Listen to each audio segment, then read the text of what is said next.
My name is Philip Bohwasi. Okay. I consider myself a senior social worker. Okay.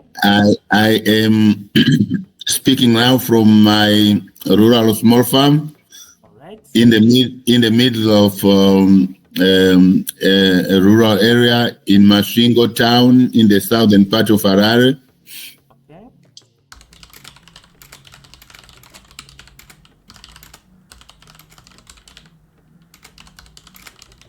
So my understanding of Ubuntu, as I now recall, was through my mother. When we talk about Ubuntu being the philosophy, the way we think as a community, and I remember my mother when I did something wrong, and my mother would warn me and say, hey, behave. Iwe itase munhu kwaye unorudzii hwauri kuita ihwohwo. Hey, become human enough. What kind of human being, what kind of human behavior is that? She would say something like that with a swish on my leg. Sometimes she would be very angry because I will have done I will have behaved badly. Okay. So I recall that, and I think that was my mother's way of shaping my behavior, shaping my humanity. Because I think as children, sometimes we do very inhuman things, very unknowingly, and she would remind me that way. That's when I think about that, then I think I see how the spirit of Ubuntu has been built in me over time. Okay. The main issue my mother questioned is my humanity, my dignity, and composure. She would be very much concerned my behavior versus my my composure. She wanted to protect my dignity. She didn't expect me to behave the way I was doing.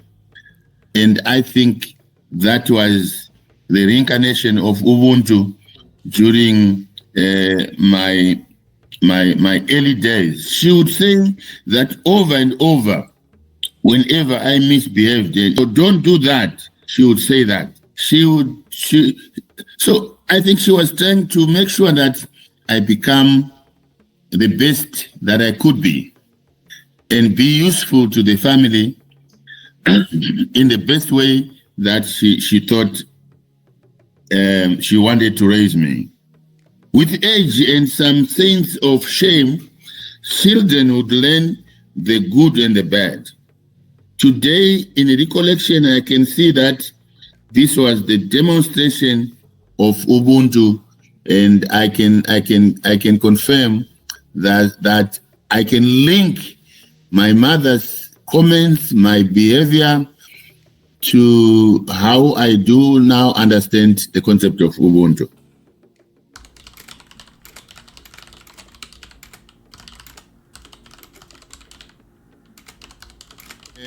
As a growing child and as a grown-up man and as a grown-up adult and as a grown-up academic, I would still say that parents exemplified Ubuntu to me.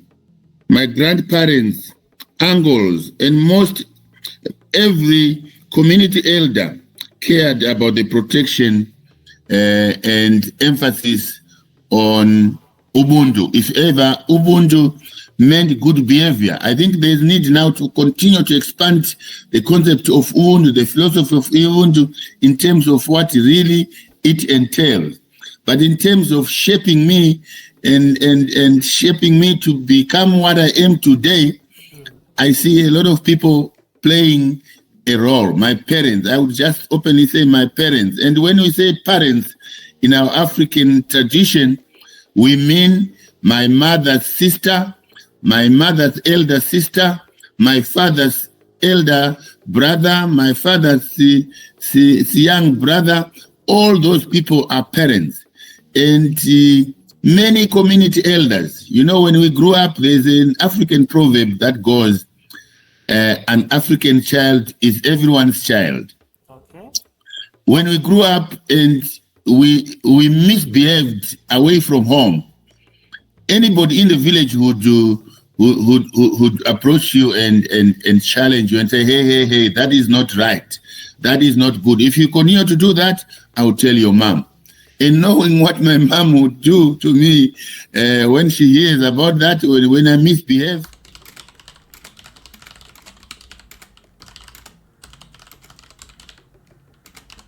I think basically a big chunk of learning and education happens within the family, within the community, and around the environment where we live. These are, in my view, basically primary teachers, yeah, so that we avoid the misconceptions that Ubuntu is just about good behavior, like my mother was trying to teach me. But Ubuntu must go beyond just the good behavior. Teachers of science and technology to maneuver and upscale family, community, small businesses to greatness. Ubuntu theory needs to move steps further from family teachers and take tradition of culture as a commodity that can be marketed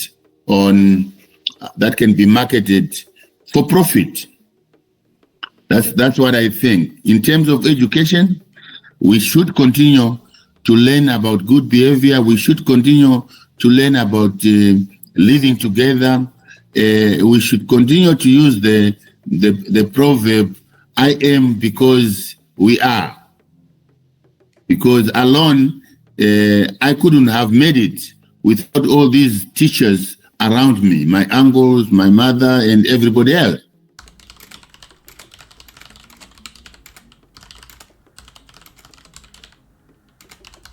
Okay.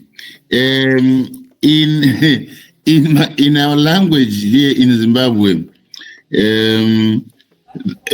the word for Ubuntu is uno. Like my mother was asking me, what kind of personality is that? What kind of behavior is that? Uno is the word that we use in our African Shona tradition in Zimbabwe. But there are many terms that are utilized in different countries, and I think in Uganda you have a term for that as well.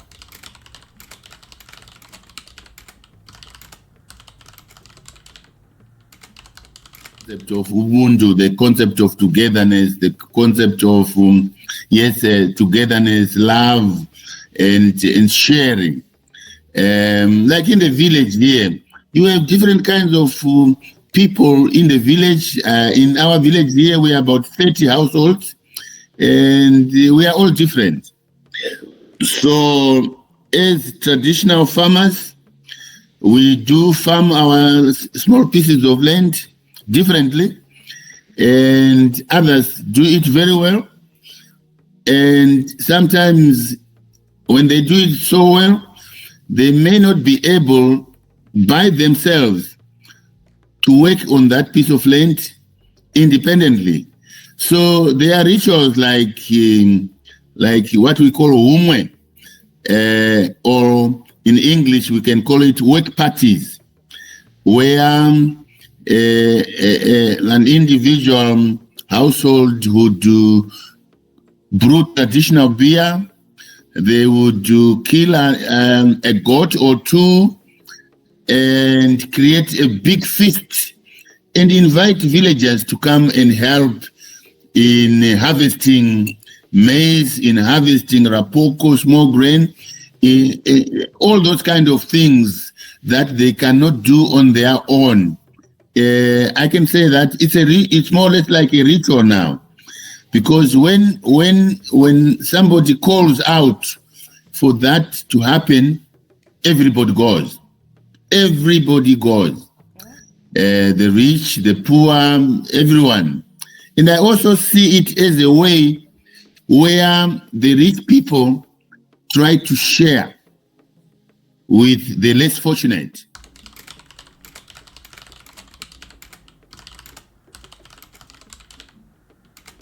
I think that Ubuntu is a liberation philosophy whose values, as listed above, mirror social work values.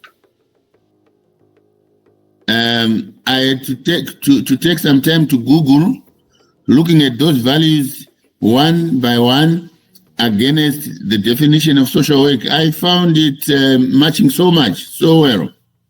So it is a liberation philosophy, like in the definition of social work. Social workers are there to liberate a society, to liberate our clients who might be in serious problems from oppression, from harassment, from all kinds of ills that might be happening. And I see Ubuntu fitting in so well in there.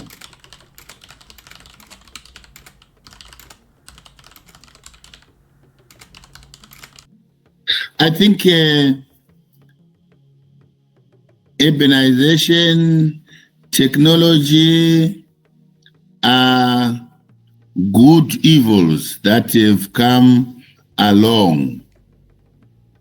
If technology is anything that takes us back or that drives communities back, it's unfortunate, but that is the way to go.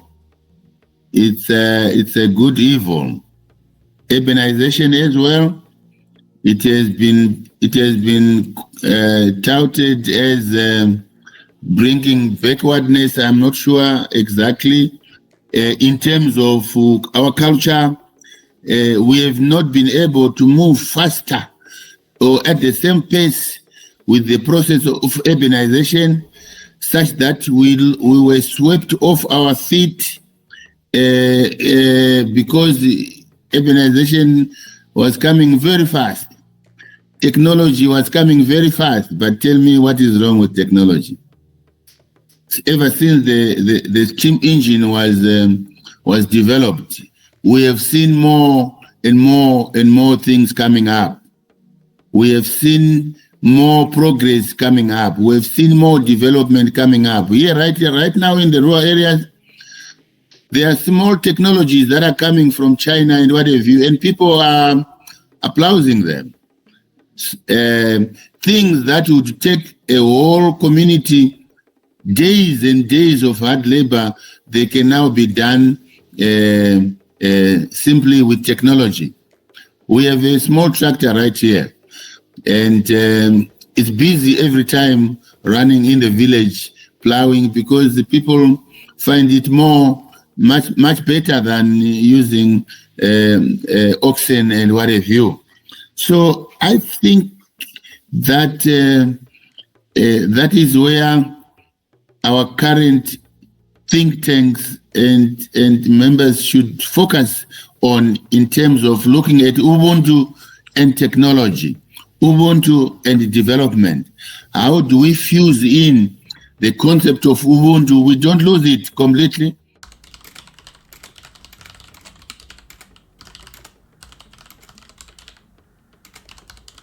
That's very good. And it brings me back to your question about urbanization and what have you. I think the contribution of adults and our ancestors and everybody else is greatly appreciated. It's unfortunate that it is not being, ancestors are already gone. But it's our role to go back and investigate what legacy did they leave for us, so that we can maintain and sustain that kind of level and legacy. This is what is important about Ubuntu. They have made a contribution. Here we were writing with Dr. Mugumbate about the history of social work in Zimbabwe. And there are a lot of people that have made great contributions and that have not been written about or talked about. We need to talk about that so that we start from there, so that we develop our social work from there. We appreciate what they have already done and we move on. And the same with this concept of urbanization. When it came, it swept us all off our feet because we did not put it together to understand it and say, hey, urbanization, very fine, but steady. Let's move. Let's go even into the urban areas and amplify Ubuntu. Okay. When you go to the urban areas and you talk about Ubuntu, they look at you and say, hey, go back to the rural areas where you belong. So there's a barrier now. I think our elders have been good and they continue to be good. And those that are elders today must continue to balance the equation between urban and rural so that there is an equilibrium.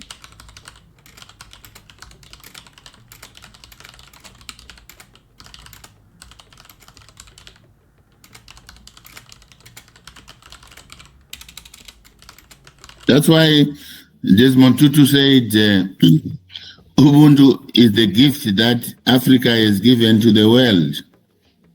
Okay. I would say that this process, which has started writing textbooks on Ubuntu, there must be more writings about Ubuntu, more lectures about Ubuntu. This research must send people all over in all Africa to make sure that every country unearths its Ubuntu history, so that each country recognizes the role that has been played by their forerunners.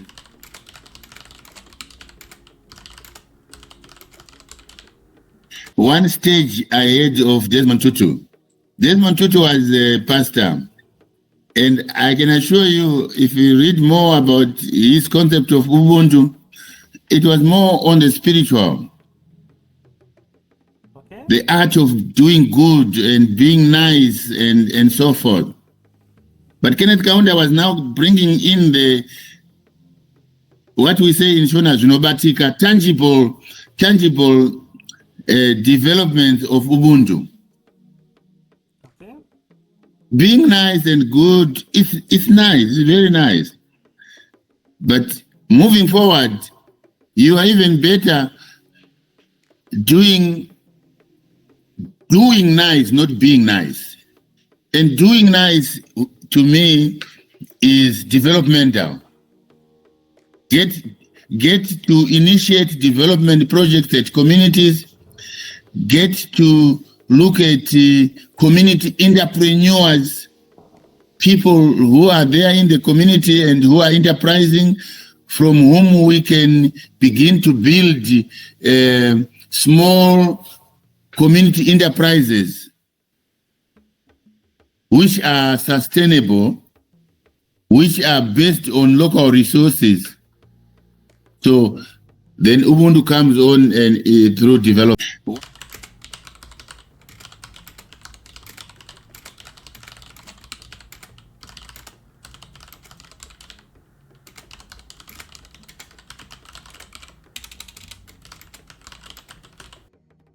And he said that in 1998. Yes. I was looking at that and said, oh my God, where was this man? Where was it? Because what he said should have been said long back. I'm sure if we continue to dig, we'll find that somebody said it, but I don't know whether they will say it eloquently like he did. So when you read all what he says, you can see that you have an Ubuntu philosopher there already. I don't know whether he said this in the spirit of Ubuntu or he was just saying it as an academic and somebody from the Ubuntu group picked it up. Whichever way, I think that Ubuntu was so much suppressed by the colonial culture. I repeat this, I have said it again. If nobody said this before, then decolonization is taking place quite very well and fast indeed. Education must prepare us for a different environment, for the future in a sustainable development and yes, in sustainable development and in business, in the economy sector, in the social sector. Education must prepare. Education does not teach you how to do this and that. It opens up your mind for wider research, for being able to pick things from different sectors, from different communities, and put them together for use. So I think this is what this gentleman is saying.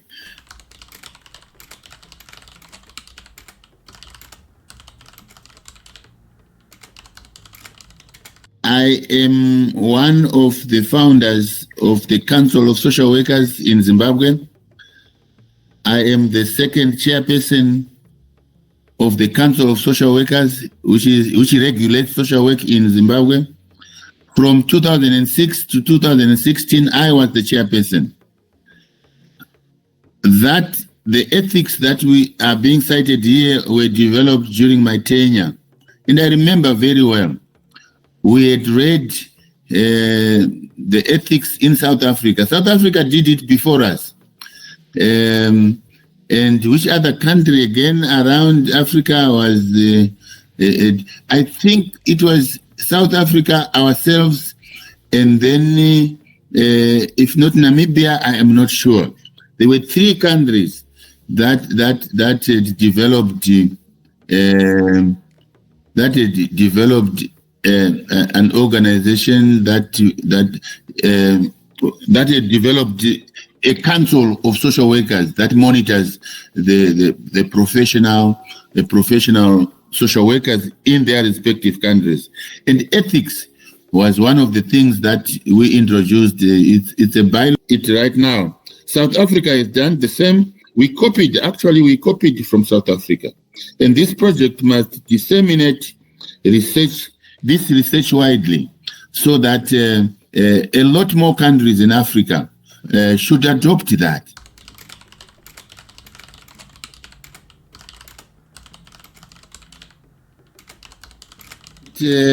How do we keep Ubuntu a priority? We keep Ubuntu a priority by continuing to do what we are doing right now, continuing to knock on the doors of those in power in their respective powerful areas. We go in and introduce ourselves. I think that to me is important.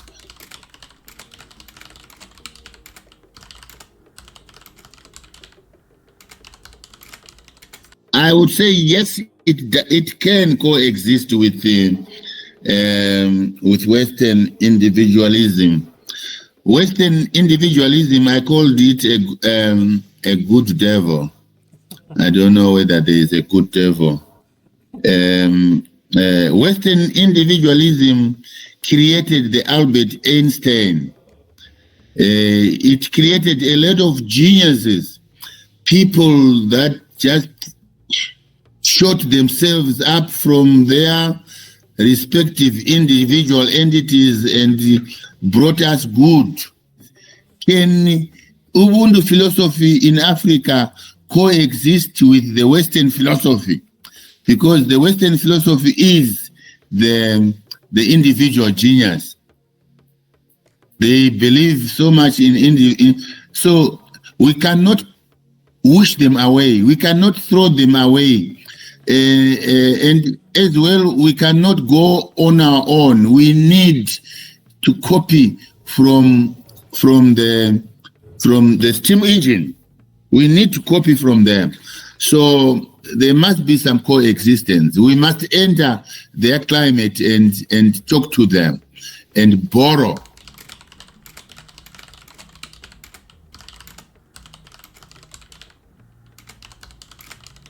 I think we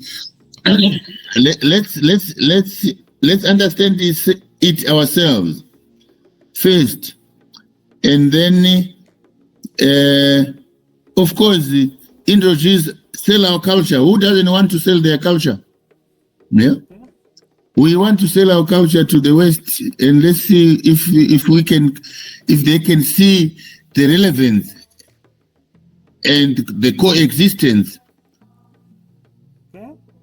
So I think that we should not limit Ubuntu to ourselves. We must sell it as a product.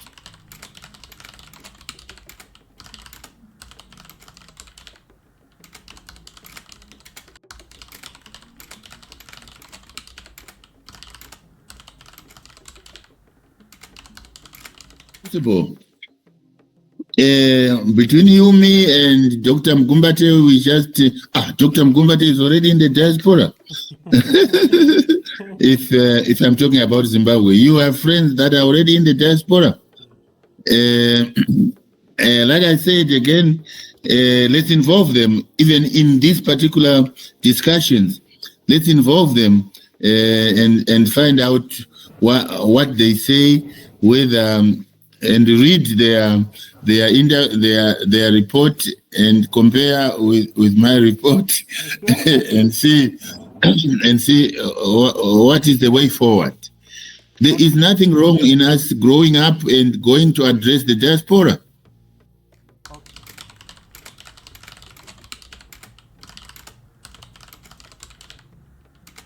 We have the values of dignity, the values of social justice, the values of maintaining harmony within the community. When you look at what is happening in Palestine, there's no harmony, there is no dignity. The social justice, no, nothing. So you want to find out how can the world appreciate where Ubuntu should become part and parcel of the peacekeeping and peace negotiations in the regions where children are and where the elderly are and where communities are suffering, like what we see today in Palestine after the bombings and what have you.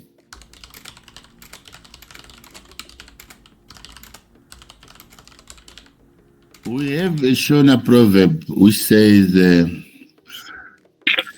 Runofa rukasia rumwe. Literally, it will be like the heroes come and go, but they leave behind their others. They leave behind others to follow their track. Runofa rukasia rumwe. Runofa ruchisia rumwe. They come, die, but leave behind others.